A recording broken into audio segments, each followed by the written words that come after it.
할아버지 할머니가 되어지었을 때 보통 많은 너무 좋아합니다. 스마트폰에 그냥 배경화면도 손주들로 바꾸고 또 꼭 동영상 한두 개는 꼭 가지고 있는 것 같습니다. 근데 그 손주들이 그렇게 사랑스럽고 귀엽죠. 근데 여러분, 그 할아버지, 특히 할머니들은 모르겠는데 할아버지들이 저는 그렇게 하는 걸 참 많이 봤거든요. 그 손주들이 맛있는 과자를 막 먹을 때 그 앞에서 할아버지가 갑자기 아 하고 입을 벌리는 겁니다. 할아버지가 그 과자를 먹고 싶어서 아 하고 벌렸을까요? 할아버지가 그거 사 먹을 수 있는 돈이 없어서 손주한테 그거 뺏어 먹으려고 아 할까요? 손주가 없는 저는 모르겠습니다. 그런데 그러지는 않을 겁니다. 그죠?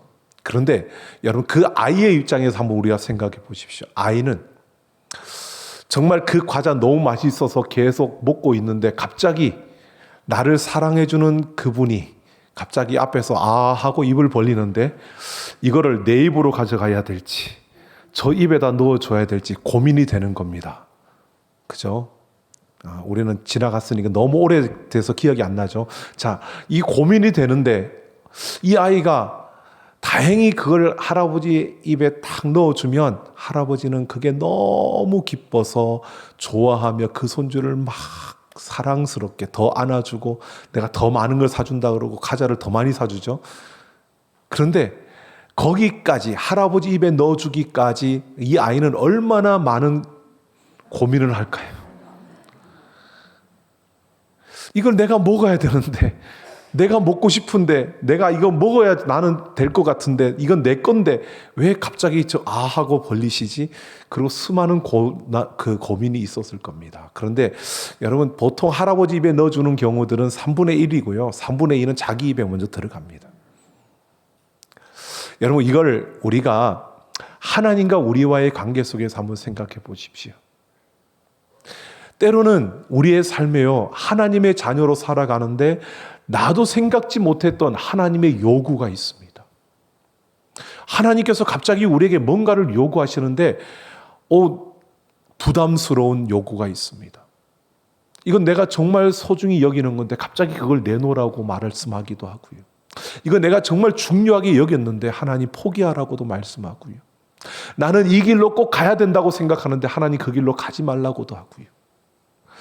그럴 때마다 우리는 이 현실의 그 앞에서 우리는 갈등을 하게 되어집니다. 하나님이 나를 사랑하는 건 아는데 내가 지금 이거 정말 필요한데, 그리고 우리는 그 순간에 갈등을 할 수밖에 없고 고민을 할 수밖에 없는 겁니다. 여러분, 그 순간에 우리는 어떻게 반응하십니까?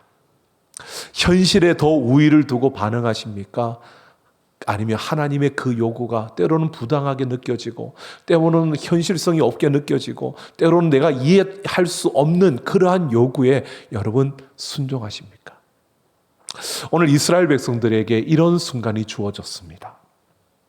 정탐꾼 반역 사건이 끝나면서요, 이제 마무리되었습니다.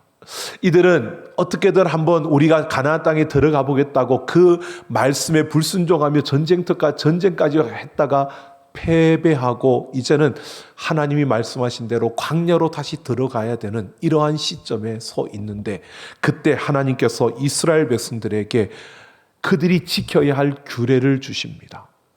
근데 이 규례가 여러분, 그들이 생각할 때 이해할 수 없는 규례를 주시는 겁니다. 왜 하나님 갑자기 이런 말씀을 우리한테 주시지? 라고 할 정도로 이해도 안 되고, 또 이걸 왜 지금 주시는지 말도 그들이 도저히 받아들일 수 없는 이런 하나님의 규례가 그들에게 주어지는 겁니다. 오늘 이들은 광야로 들어가야 되는데 다시 광야 생활이 시작되고 그 시작되는 광야 생활의 시점에서 하나님께서 주시는 이 규례들은 무엇보다 하나님께서 그들을 향한 하나님의 뜻과 계획을 보여주고 있고요, 이 규례들 가운데서 하나님이 기뻐 받으시는 향기로운 제사가 무엇인가를 그들에게 말씀해 주고 있습니다.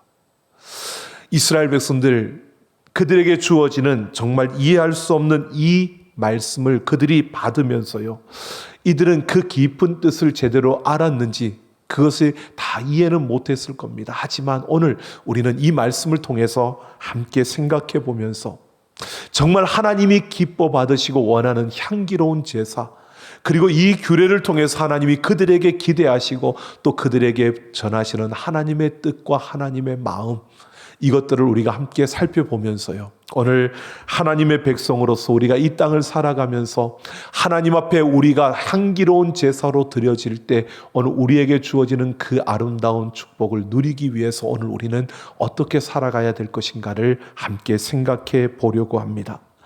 오늘 15장 전체를 함께 볼 텐데요, 2절을 보면 이렇게 말씀하고 있습니다. 바로 내가 주어 살게 할 땅에 들어가서 라고 이렇게 말하고 있습니다. 내가 주어 살게 할 땅에 들어가서, 이 말은요, 지금 광야로 다시 들어가게 하신 하나님 말씀을 따라 광야로 들어가려고 하는데, 내가 주어서 너희에게 들어가서 살게 할 땅, 그 땅은 가나안 땅입니다.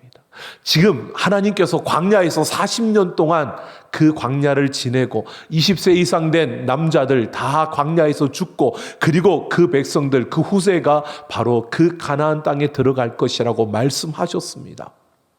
그 말씀을 붙들고 다시 광야로 들어가려고 하는 이 시점에 하나님께서 말씀하시는 것이 너희가 그 땅에 들어가서 이렇게 하라는 겁니다. 그러니까 이 지금 40년 후에 가나안 땅에 들어가서 해야 될 규례를 지금 이들에게 말씀하고 있다는 겁니다. 좀 현실성이 떨어지는 것처럼 보여지는 그러한 말씀입니다. 그런데요, 보십시오. 하나님께서 왜 지금 이런 말씀을 하시느냐는 겁니다. 이 말씀은요, 지금 그들에게 광야로 들어가는데 그들에게 이렇게 말씀하시는 겁니다. 내가 너희에게 약속한 대로 너희들은 40년 후에 그 가나안 땅에 들어가게 될 것이다 라고 하는 확증을 주고 있는 겁니다. 그곳에 들어가서 이 규례를 지키라는 것은 너희를 그곳에 들여보내주겠다는 하나님의 확증인 겁니다. 자, 그러면서 하나님께서 그들이 레위기에 보면 그들이 하나님 앞에 제사를 드리는 많은 제사의 방법들이 나옵니다. 그 제사에 보면 번제와 화목제가 있는데 태워서 드리는 겁니다. 그런데 오늘 하나님께서 이렇게 말합니다. 그 번제와 화목제를 드릴 때에, 그 땅에 들어가서 번제와 화목제를 드릴 때에 거기에다가 전제와 또 소제와 기름을 함께 섞어서 함께 수반하여 드리라고 말하고 있습니다. 여러분, 이 소제와 전제와 기름이라는 것은요, 그들이 일반 화목제와 번제를 드리는 데다가 더하여서 이것을 더해서 드리라는 건데, 이 소제는 그 곡식을 빻아서 떡을 만들어 드리는 겁니다. 또 전제, 이렇게 기름을 붓고 하는 이런 제사를 드리는데, 이 곡식을 너희가 빻아서 그 가루를 함께, 그리고 그 기름을 함께 드리라는 겁니다. 이 말은 여러분, 그들에게 이런 규례를 주고 있는 이유는 여러분 그냥 현실적으로 보면 하나님께서 제사를 드리는데 꽤 까다롭게 우리한테 요구하시네. 그 곡식을 빻아서, 그 빻기도 힘든 그때, 지금처럼 무슨 믹서기나 있거나 무슨 방앗간이 있으면 좋은데 그것도 아닌데 그걸 빻아서 고운 가루로 드리라고, 또 그거를 기름을 더 부어서 드리라고, 뭐 이렇게 까다롭게 하나님이 요구하시네 라고 생각할 수 있는데, 여기에서 지금 하나님은 이런 마음을 보여주고 있는 겁니다. 너희가 그 땅에 들어갔을 때, 너희가 농사를 하면 그 농사를 했을 때에 풍성하게 너희가 그 곡식을 거두게 될 거라는 겁니다. 그들이 번제와 화목제를 드릴 때마다 이 소제와 전제와 기름을 붓는다는 것은요, 그만큼 많은 곡식의 가루와 많은 기름을 드려야 된다는 건데, 너희가 그걸 우리가 생각할 때 현실적으로 그렇게 생각할 겁니다. 그 많은 것들을 어떻게 준비하지? 그런데 하나님은 그렇게 하라고 하실 때는 무엇을 말씀하시느냐 하면, 내가 너희에게 그보다 더 풍성하게 부어주겠다는 약속입니다. 우리는 그 약속을 보지 못하고 하나님께서 우리에게 이렇게 드리라고 말한다고 하죠. 하나님께서 우리에게 그렇게 드리라고 할 때는 하나님께서 그보다 더 많은 풍성한 것을 주시겠다는 하나님의 약속입니다. 그러니까 하나님께서 지금 너희의 제사가 향기로운 제사가 되기 위해서 너희는 이렇게 해라 라고 말씀하시는데, 이 말씀은 무엇이냐? 지금 이스라엘 백성들에게, 광야로 들어가는 백성들에게 이렇게 약속하고 있는 겁니다. 내가, 신실한 내가 너희를 약속한 그 땅으로 너희를 들어가게 하겠다. 그리고 그 땅에서 너희가 농사할 때에 내가 풍성한 곡식을 주어서 그 곡식으로 너희가 내게 제사하도록 그렇게 하겠다는 것입니다. 그럴 때 하나님이 그 제물을 향기로운 제사로 받으시겠다는 것을 말씀하고 있는 겁니다. 여러분, 그냥 터무니없이 말도 안 되는 하나님이 요구를 하시는 것이 아닙니다. 하나님이 요구하시는 그 안에는 하나님의 깊은 그 뜻과 마음이 담겨 있는 겁니다. 하나님께서 그들을 광야로 들어가지만 이 광야의 삶에 어떤 일이 펼쳐질지 모르고, 그들에게 어떤 위험이 주어질지 모르고, 그들에게 어떤 아픔들이 주어질지 모르는 그 광야의 40년이 지나면 하나님께서 그 약속한 땅으로 들여보내주고 그곳에서 풍성한 곡식을 거둘 수 있도록 하나님이 보장해주고 있다는 겁니다. 그러니까 하나님이 정하신 그 방식을 따라서 고운 가루로 만든다는 것은요, 그만큼 정성을 다하는 겁니다. 그러니까 그들이 하나님 앞에 제사를 드릴 때에 너희의 정성을 다하고 그리고 기름을 붓는다는 것은요, 그것을 귀하게 여긴다는 겁니다. 그러니까 너희가 그 제사를 귀하게 여기고 정성을 다한다면 하나님이 향기로운 제사로 만들 것이다 라고 말하고 있는 겁니다. 그것은 바로 하나님께서 이렇게 말하고 있는 겁니다. 너희가 그 하나님이 정하신 방식을 따라서 너희의 정성을 다한 그러한 제사로 너희가 하나님 앞에 드린다면 하나님이 그것을 향기로운 제사로 받으시겠다는 겁니다.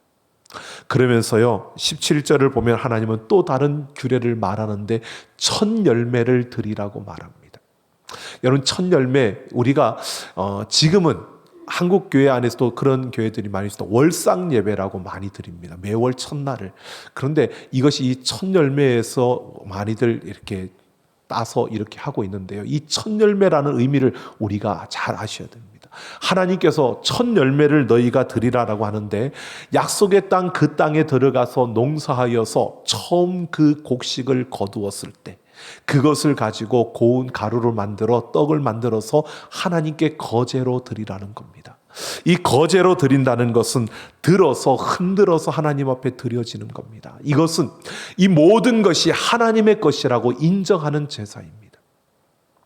여러분, 이스라엘 백성들이 광야를 다시 들어갑니다. 광야로 들어가서 그들은 매일매일 농사하며 그것을 먹는 게 아니라 떠돌아다녀야 되니까, 언제 떠날지 모르니까 그들은 하나님이 매일 부어주시는 만나를 먹고 살았습니다. 이 만나는 하나님의 은혜가 그들에게 부어지는 그러한 증거였습니다. 그들의 매일매일의 삶이 은혜로 사는 삶이었습니다. 그런데 그 만나가 그쳐진 것이요, 가나안 땅에 들어가서 농사를 지어 첫 그 곡식을 거둘 때부터 만나가 사라졌습니다.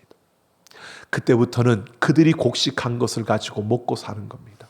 그럼 은혜가 사라졌느냐? 아니요. 그들이 농사지어서 곡식을 거두는 이 모든 것이 하나님의 은혜라는 것입니다. 그래서 이스라엘 백성들이 그 첫 열매를 드리라는 것은요, 너희의 그 첫 열매는 바로 하나님의 은혜를 기억하고 하나님의 은혜를 인정하고 그 하나님의 은혜로 내가 살아가고 있다는 그 감사로 그 첫 열매를 드리라고 말하고 있는 겁니다.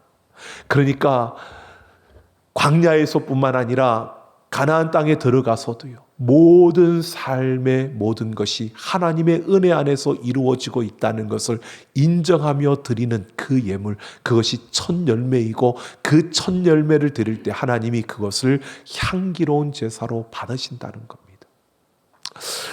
여러분, 그러면서 22절부터는 그들에게 속죄의 길을 열어주십니다. 사람이기 때문에 이 규례대로 너희가 지키지 못할 경우들이 있다는 겁니다. 그 경우로 먼저는 공동체가 그 규례를 지키지 못할 때가 있기에 그것을 속죄할 수 있는 길로 수송아지 한 마리를 화제로 드리라고 말하며 거기에도 역시 소제와 전제와 기름을 함께 수반하여 드리라고 말합니다. 또한 27절부터는 각자 개인이 공동체가 부지 중에 죄를 지었을 때와 또한 27절부터는 개인이 부지 중에 죄를 지었을 때 암염소로 속죄제를 드리고 소제와 전제와 기름을 함께 수반하여 드리라고 말씀하고 있습니다. 그러면서 경제 형편이 좋지 않을 때 개인의 그 경우에는 비둘기나 고운 가루로 속죄제를 드릴 수도 있다라고 말합니다. 사람은 하나님의 명령이 주어졌을 때 지키려고 하지만 그럴 만한 능력이 없어서 지키지 못할 수도 있다는 겁니다. 그래서 이 속죄의 길을 열어주신 것입니다. 하나님은 우리 자신보다 우리를 더 잘 아시는 줄로 믿습니다. 하나님 우리가 연약하고 부족하다는 것을 아십니다. 그래서 우리가 넘어질 수 있고 실수할 수 있고 그래서 우리가 죄를 지을 수 있다는 것을 분명히 아셨기에 속죄의 길을 열어주신 것입니다. 여러분 이 속죄의 길을 열어주셨다고 해서요, 여러분 우리가 계명대로 살지 않고 그냥 내 멋대로 살아도 된다 이것을 말하는 것이 아닙니다. 우리가 부지 중에 알지 못하여서 지은 죄에 대해서 용서받을 수 있는 기회를 주시는 것입니다. 그것이 죄 자체를 용인하는 것은 아닙니다. 계속 죄를 지으면서 살아도 된다 이렇게 말하는 것이 아니라는 겁니다. 여러분 우리는 예수 그리스도의 십자가의 보혈로 정결함을 입고 하나님의 자녀가 된 줄로 믿습니다. 예수님께서 우리를 위하여 십자가에서 모든 죄값을 치러 주셨습니다. 우리는 그 은혜로 이 땅에 하나님의 백성이라는 그 신분을 가지고 살아가고 있는 겁니다. 그렇다고 해서 우리가 완벽하냐 완전하냐? 아니요. 주님 다시 오시는 그날까지 우리는 완벽하지 못하고 완전할 수 없습니다. 그래서 넘어지기도 하고 쓰러지기도 하고 실수하고 또 죄를 짓습니다. 그래서 매일매일 그 십자가 앞에서 우리의 죄를 자백하며 우리가 용서를 구하며 그 십자가 앞에서 우리의 죄를 내려놓고 또다시 용서함 받는 이러한 삶을 매일매일 우리는 살아가고 있는 겁니다. 여러분 그것이 제자들이 예수님께 말했던 것처럼요, 마음에는 원이로되 육신이 연약해서, 여러분 맞습니다. 그런데 그렇다고 해서 계속 죄를 지어도 된다 이렇게 용납하고 용인하는 것이 아니라는 겁니다. 우리의 부족함을 고백하며 하나님의 도우심을 구하며 그 십자가를 붙들고 그 십자가 앞에서 죄를 짓지 않기 위해서 몸부림치며 살아가는 이런 삶을 살아가야 하는 것입니다. 이 속죄의 길을 열어주신 것은요, 은혜였습니다. 우리가 부족하다는 것을 아시기 때문에 그 부족함 가운데서 넘어지고 또 죄를 지을 것을 아셨기 때문에 그 길을 열어주신 것입니다.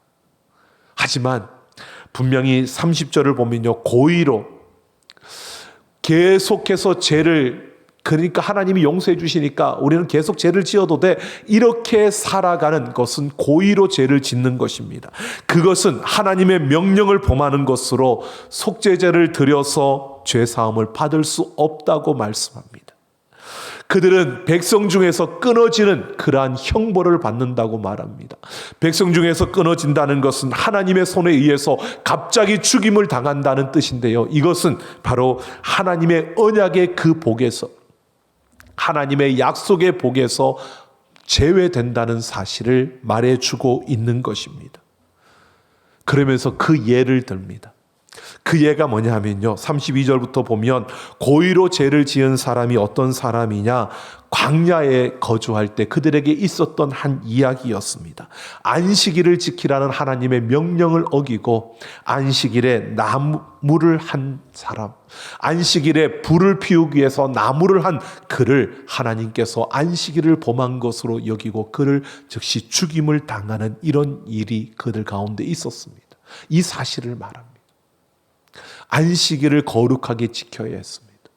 그런데 그 안식일에 불을 피우기 위해서 나무를 하러, 그럼 불을 피우는 게 필요하니까 우리에게 정말 필요한 건데 라고 생각할 수 있습니다. 그러면 안식일을 거룩하게 지키기 위해서 그들은 그 전에 미리 나무를 준비했어야 되는 겁니다. 그리고 안식일을 거룩하게 지켜야 하는 것이 그 백성의 도리였습니다.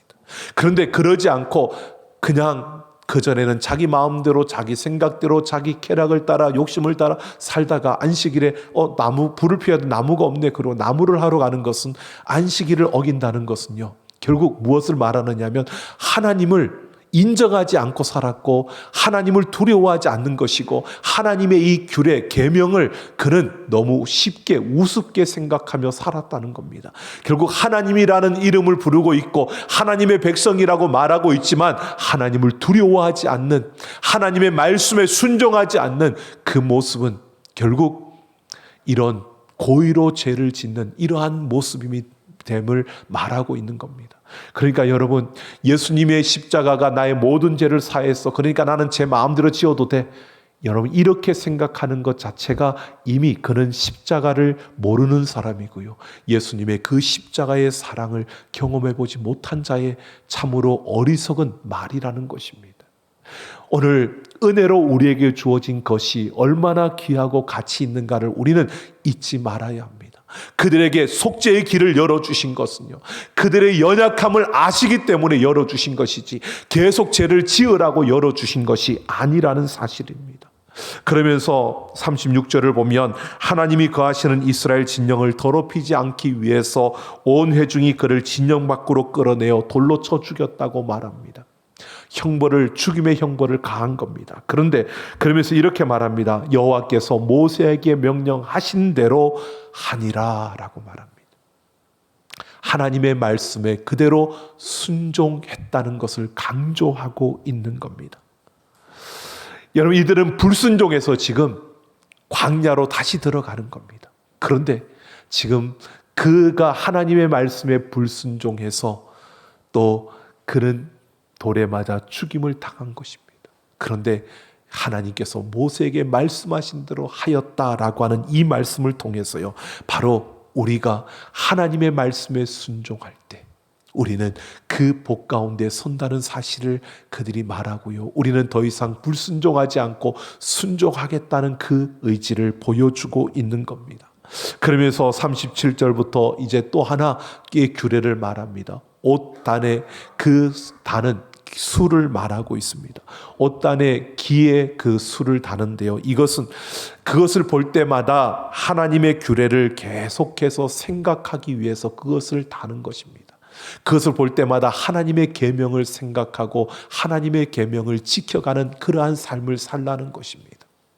결국 옷단의 귀에 수를 다는 것을 통해서 모든 백성들이 하나님의 말씀을 생각하고 그 말씀을 지켜가는 이러한 삶을 살아야 된다는 규례를 주고 있는 겁니다.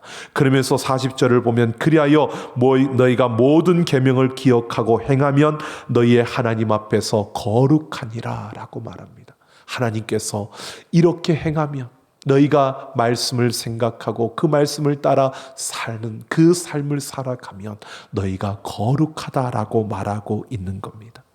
여러분 보십시오. 광야로 다시 들어가야 되는 이스라엘 백성들에게 하나님이 이러한 규례들을 주고 있습니다. 왜요? 아직 하나님은 그들을 사랑하고 있다는 겁니다.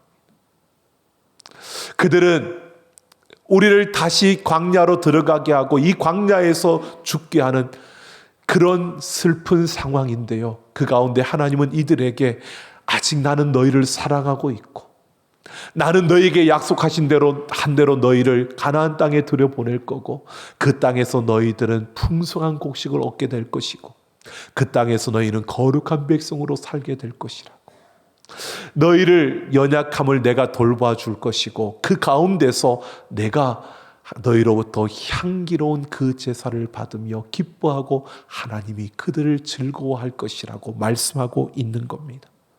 여러분, 하나님은 지금 광야로 들어가는 그들에게 새로운 희망을 주고 있는 겁니다. 이 광야에서의 끝이 아니라 우리는 다시 그 가나안 땅에 들어가서 하나님의 백성으로서 하나님을 기뻐하며 하나님을 기쁘시게 하는 이런 삶을 우리가 살아갈 수 있다라고 하나님으로부터 약속을 받고 보장을 받는, 그래서 소망을 갖는 그러한 시간이 이들에게 주어지고 있는 겁니다. 여러분, 오늘 우리는 분명히 기억합니다. 이 땅의 모든 것은 하나님의 것인 줄로 믿습니다. 그 하나님께서요, 오늘 우리의 삶에 부어주실 때 때로는 이해할 수 없는 일들이 우리 앞에 주어지고요, 우리가 받을 수 없는 그러한 명령도 주어집니다.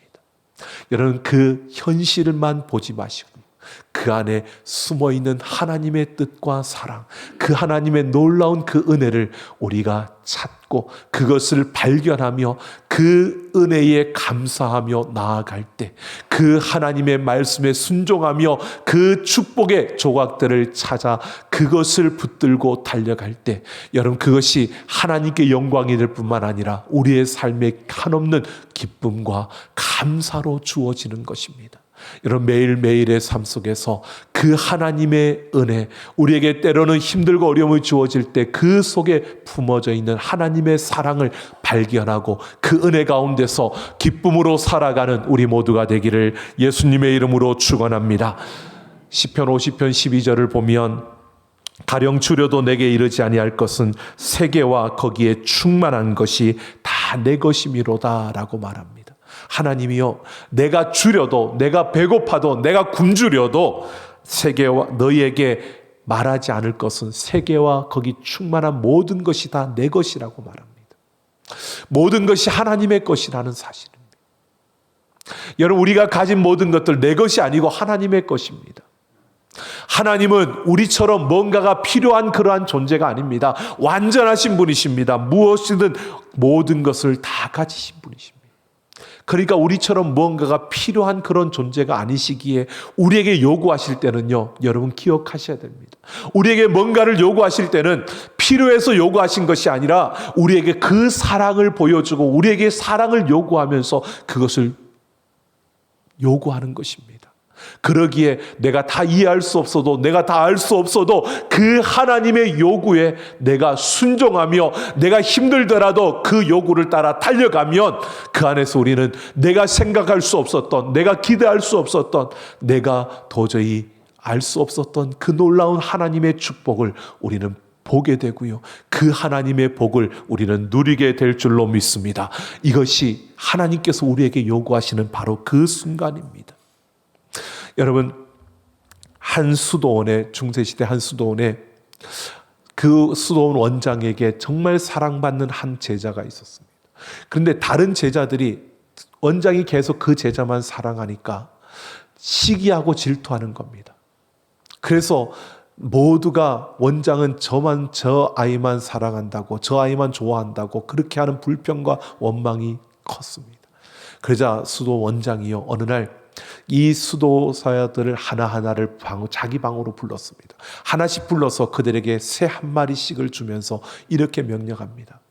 너희가 이 새를 가지고 아무에게도 말하지 말고 아무도 보지 않는 곳에, 그곳에 가서 이 새를 죽여서 가져오라는 것이었습니다. 한 마리씩 하나씩 불러서 다 주었습니다. 모두가 다 나가서 하루가 끝나는 그 시점에 다 죽여서 왔는데 한 사람만 새를 살려서 가져왔습니다. 바로 원장의 사랑받는 그 제자였습니다. 많은 사람들 앞에 그를 세우고 원장이 물었습니다.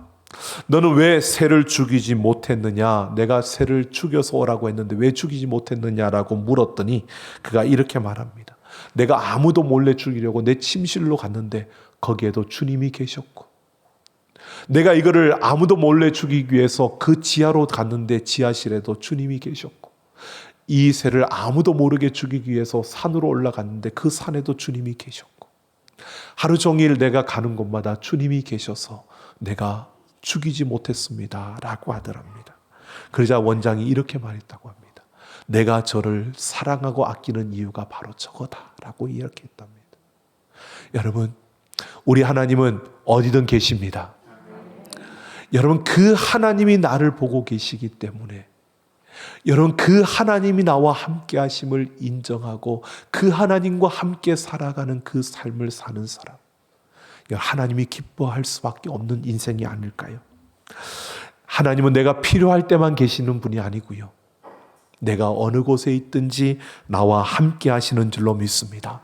여러분, 이 이스라엘 백성들 40년 광야 방황의 시작, 그 걸음을 내디딜 때, 여러분 그들에게 하나님이 이 규례들을 말할 때 여러분이 현실적으로 그 규례만 바라보면 참 하나님 속도 없다, 우리 힘들고 광야로 들어가서 이제 죽게 될 판에 이 힘든 광야의 길을 가야 되는데 우리에게 별의별 것을 다 요구한다고 투정하지 않았을까요? 그 마음으로는 불평했을 겁니다. 그 규례 안에 숨어있는 하나님의 은혜와 사랑을 발견하지 못하면, 하나님의 그 따뜻함과 하나님의 그 큰 뜻을 생각하지 못하면 불평할 수밖에 없을 겁니다. 여러분, 오늘 우리는 어떻습니까? 때로는 하나님께서요, 우리가 생각지 못했던 일들을 하라고 말씀하십니다.